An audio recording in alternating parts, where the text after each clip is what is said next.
دستگاه دیگری از برند جیاتای رو در اینجا ملاحظه میکنیم که ابعاد میزش 2 متر در 4 متر هستش. دقیقا مثل دستگاه‌های دیگر XZ هستش، یعنی سرو موتورها و درایورها برند یاسکاوا هستش، ریل ها DTX و رگوپینیون هم جینتی تایوان هستش.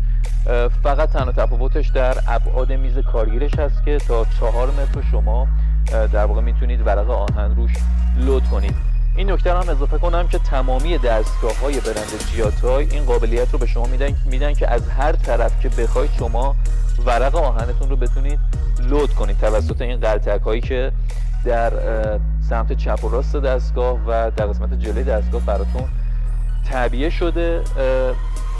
هد BLT 310 و تابلو برق مجزا، چیلرش هم 3000 هانلی و در واقع سورتش هم 3000 مکس هستش.